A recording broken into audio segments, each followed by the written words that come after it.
Assalamualaikum warahmatullahi wabarakatuh.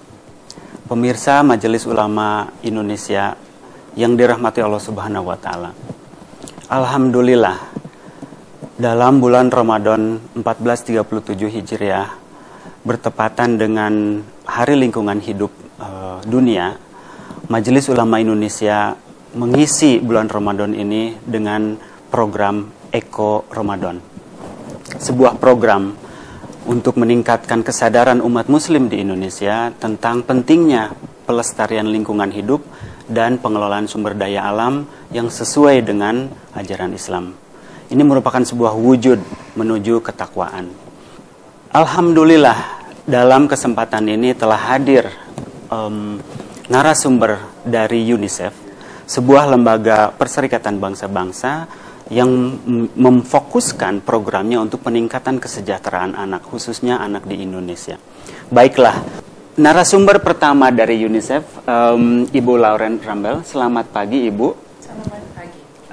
Ibu Lauren adalah Deputy Country Representative UNICEF di Indonesia. Selanjutnya, Bapak Aidan Cronin. Selamat pagi. Bapak Aidan Cronin, beliau adalah Chief untuk program air bersih sanitasi UNICEF di Indonesia. Baik, dari percakapan nanti kita dengan kedua narasumber, semoga kita bisa mendapatkan informasi lebih jelas tentang UNICEF program di Indonesia, peran dan kontribusinya terhadap peningkatan kesejahteraan anak, masyarakat Indonesia, dan tentunya bagaimana terhadap lingkungan hidup di Indonesia. Selanjutnya juga semoga kita mendapatkan informasi tentang harapan UNICEF sebagai lembaga internasional terhadap peran Majelis Ulama Indonesia sebagai sebuah lembaga yang besar di Indonesia, khususnya untuk meningkatkan kesejahteraan masyarakat, anak-anak, dan tentunya untuk peningkatan kualitas lingkungan hidup. Baik, pertanyaan pertama saya kepada Ibu Lauren. Ibu Lauren, could you please tell us about UNICEF? And then, what does UNICEF in Indonesia, Bu? Please.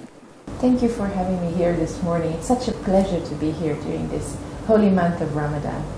What does UNICEF do? People often ask me this, and I think the best way to describe it is we are a child rights organization that tries to promote the rights of every child everywhere to health and well-being. And we put that commitment into practice in 190 countries around the world. And in fact, we've been in Indonesia for more than 50 years now. That's almost half a century, where we are trying to work with religious leaders, private sector, governments most importantly, and of course children themselves, hands in hand with civil society to really try and reach the most marginalized, the poorest children across the country with the services that they need. Wow. It has been a long time in Indonesia and work with different partners, Bu. Yeah. So, how you see Majelis Ulama Indonesia as a partner of UNICEF? Majelis Ulama is such an important and critical partner because what they are doing is promoting child rights through all their networks, particularly at this moment, promoting every child's right to safe and clean water and to a defecation-free environment. What does that mean? It means that if children have access to clean water, they grow up healthier, they can learn better, and they become part of the strong Indonesia that we know and hope for in the future. And indeed, what I always say to partners like this is that a person of faith is a person of promise, and of promise for the future. It's an optimist, somebody who really believes that Indonesia can carry a future for children that we're all proud of.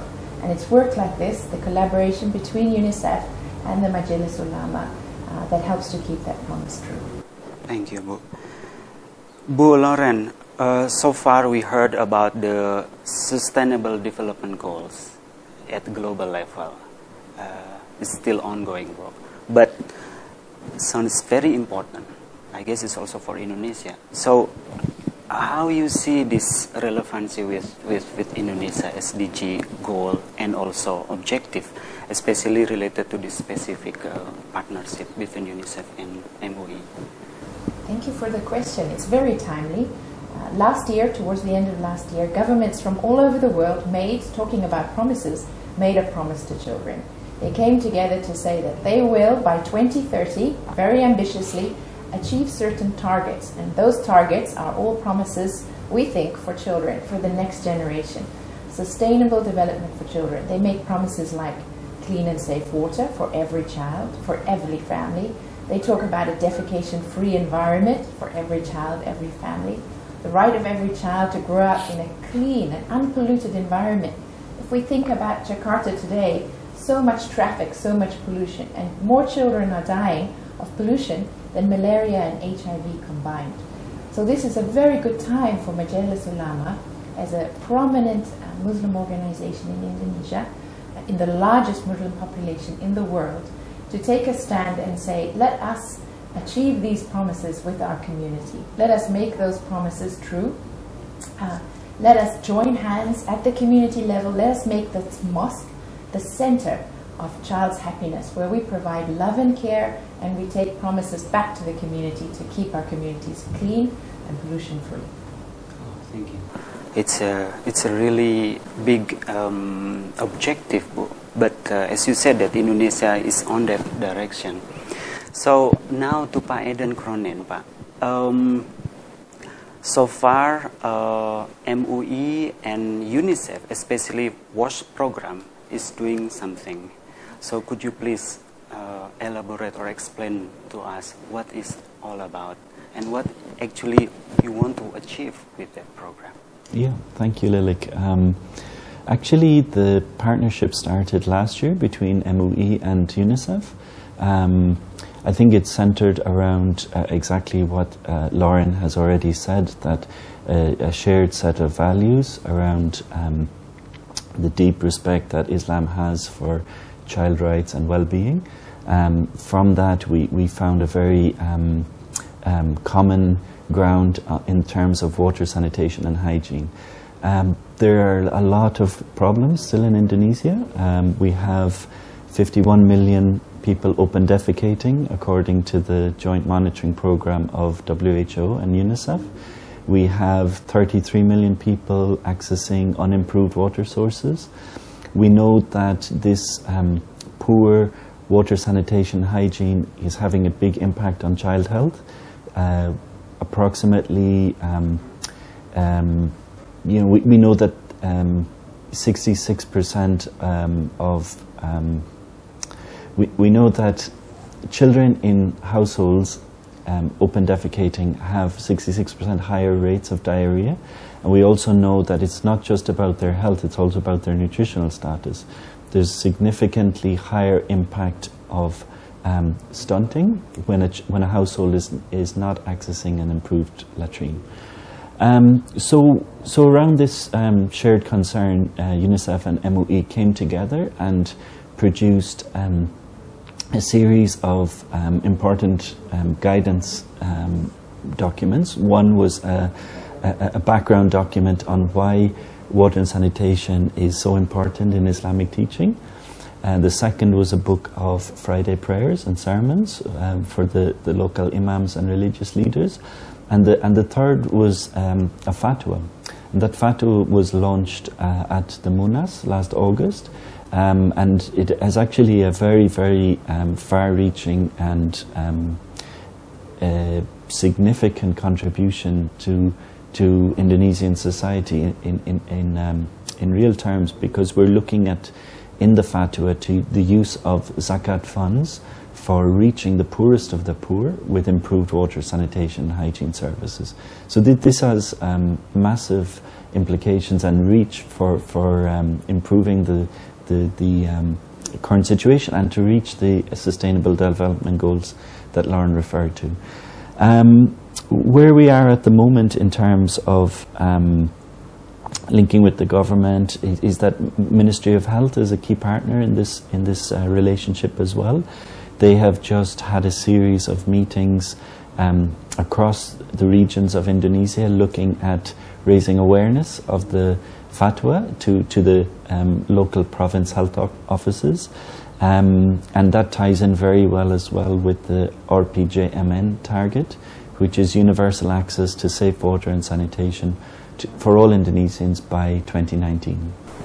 Okay, so meaning that MUI can take role even more important as a representative of Muslim in Indonesia, Pak, in regards to elevating the issue related to the wash in Indonesia. Absolutely, and I think this is at two levels. One is, of course, raising the awareness at the local level. I remember some work we did in Aceh Timur district in Banda Aceh. I remember one village, Bersua Bora. This was a village of approximately 2/3 of the population was open defecating. The local puskesmas and religious leader came together and triggered the community on why this was impacting on their health. Within 2 years, that community had become open defecation free, and the local religious leader was really the key to making it happen. So I think that's just a practical example on one side of the demand creation, but on the other side in terms of the zakat and its potential now to really help people in a very practical way to attain a basic level of service. And of course it's not just about health, it's also about dignity and privacy as well. Thank you. So Pak Aidan, you mentioned about the different stakeholder for this, especially very relevant to this issue. You mentioned about the government, community, and also MUI or religious leader. So how do you see, if you can elaborate more about what can be done by each of key stakeholders? Sure. I mean, first of all, because the challenge is so huge, that your partnership is key. Nobody can do this alone. We do need everybody playing their part. So from the Ministry of Health down to the local sanitarian and the puskesmas, it's about raising the awareness of programs like Sanitasi Total Berbasis Masyarakat to raise really action at the local level for open defecation elimination. From the side of Majelis Ulama Indonesia, it's about really raising awareness of the strong link between good water and sanitation and Islamic principles and guidance, so that when the Friday prayers are happening, there's really those messages coming out to the community. From our side, from UNICEF side, we have programs in several provinces. These are mainly supporting the government to help in terms of capacity building or strengthening monitoring systems, or just in any way we feel that we can support to accelerate the program, because the target of universal access of 2019 is very close, just a few years away. We really need to see acceleration and scale up of efforts now to make that happen. Okay, thank you, Aidan. So Ibu Loren, from all the information that you mentioned, and also Aidan mentioned that from your side as UNICEF in Indonesia, do you have any words for Majelis Ulama Indonesia? Thank you so much for the opportunity. And yes, it may sound like a big agenda. By 2030, every person, every child in the world has access to clean and safe drinking water. And already Indonesia is so progressive by making a promise not to do it by 2030, but to do it by 2019. How do we get there? And really it's possible because of partnerships like this one with Majelis Ulama. It's change starting with a few individual leaders who are determined to build a brighter future for the children of Indonesia. And that change can happen in one village, in one town, in one province. And immediately, as with the example of Banda Aceh, it is possible to make these communities safe and clean, starting with the role modeling and best practice that Majelis Ulama can play. Thank you. Thank you. Bu Loren, still have another question. You mentioned about UNICEF, yeah? And then could you explain more about why UNICEF works for the poor and the poorest? We like to focus on all our work, whether it's advocacy work, policy advice, service delivery, working hands in hands with partners, on the poorest and most marginalized children, the hardest to reach, the ones that are not reached by telephones or internet, those that don't access enough food or water, because they are really the heart of the Sustainable Development Goals. The principle of these new global goals, these promises for people and a new future 2030, mean that governments have to achieve growth and sustainable growth for every person everywhere. It's no human left behind. And this principle is very aligned with that of Islam, which is that the heart of our humanity is to unite in humanity, to care for our brothers, our sisters, our poorest, our most vulnerable families. This charitable approach, the zakat time, is to give to those who have less than us, those who are less fortunate.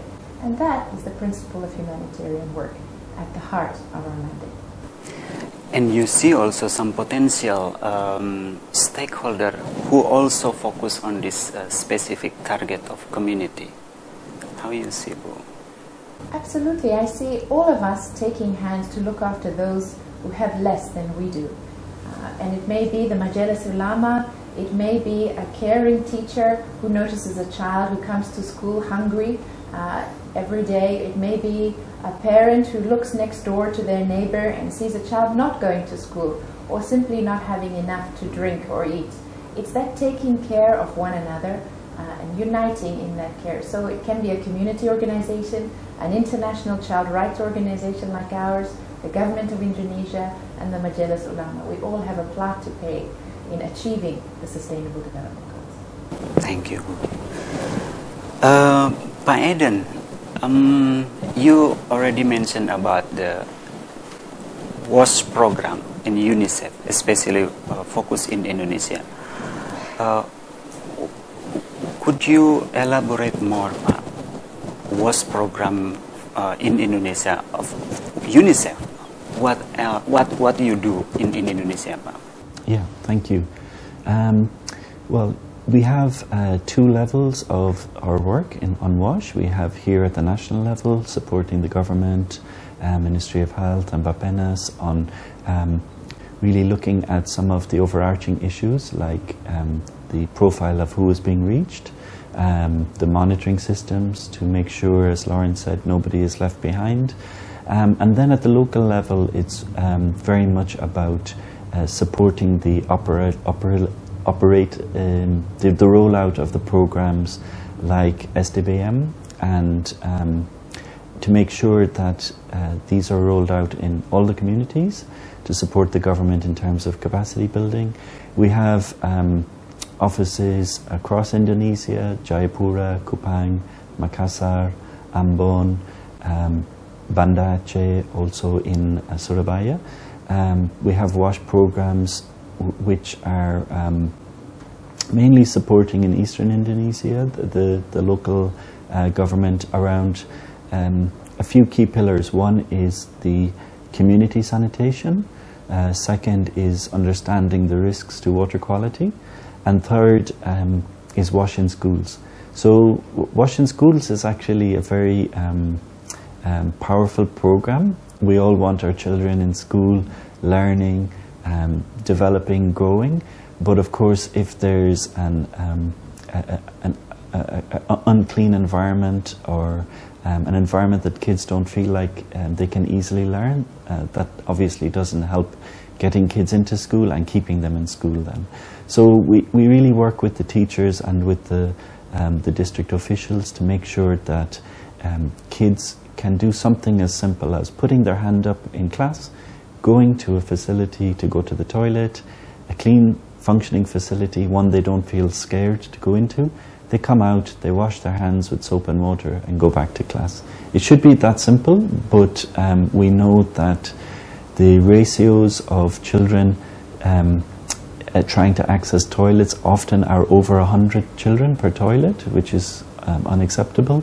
Often there's no soap, so kids are putting themselves at risk if they can't wash their hands. And it's a very powerful program where we see it working well. You have so much joy from the children. They wash their hands together. They keep themselves motivated. Teachers notice the impact on children coming to school.